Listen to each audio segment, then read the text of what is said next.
New York aid groups working with the United Nations want the Security Council to urgently allow an Iraq border crossing into Syria to be used again for deliveries to help combat the coronavirus pandemic, according to a draft World Health Organization memo seen by the 15-member UN Security Council. But an updated version of the memo, dated Tuesday, removed the direct appeal for the Al Yarubiyah crossing to be reopened nearly 4 months after its use for UN operations was shut down by opposition from Russia and China.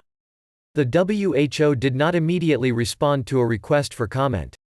The move risks further stoking criticism, which has been led by U.S. President Donald Trump, that the Geneva-based UN agency allows itself to be influenced by some countries. Earlier this month, Trump halted U.S. funding for the WHO while Washington reviews the agency's handling of the coronavirus pandemic, and accused the WHO of being China-centric, an assertion the organization denies. The WHO should stand firm and not cave into pressure from big powers. This is about saving lives, not avoiding criticism, Louis Charbonneau, UN Director at Human Rights Watch, said of the changes to the memo. The Council needs to immediately reauthorize Al Yarubiyah. During a Security Council meeting on the humanitarian situation in Syria on Wednesday, several members called for the body to help scale up cross-border aid operations into Syria. U.S. Ambassador to the United Nations Kelly Craft said all options should be explored, including the use of Al Yarubiyah. But Russia's UN ambassador, Vasily Nebenzia, warned, "We strongly urge our colleagues not to waste their time on looking for a way to advocate, explicitly or implicitly, to get Al Yarubiyah back." Syria has reported 43 cases, including one in the northeast, of the novel coronavirus, which causes the respiratory illness COVID-19, and 3 deaths. The updated WHO memo said the coronavirus impact in Syria could be truly catastrophic.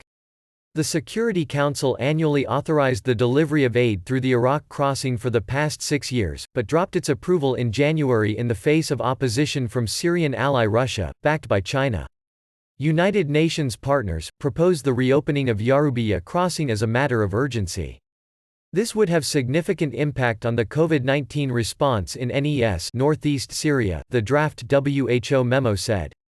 The updated memo said instead that new options are needed to replace aid that was delivered through Iraq, adding that shipments across conflict lines in the country could not be adequately expanded to meet the needs in northeast Syria. Western diplomats have said the closure of the Iraq crossing cuts off 40% of medical aid to northeastern Syria. Gaps in medical supplies in northeast Syria are widening.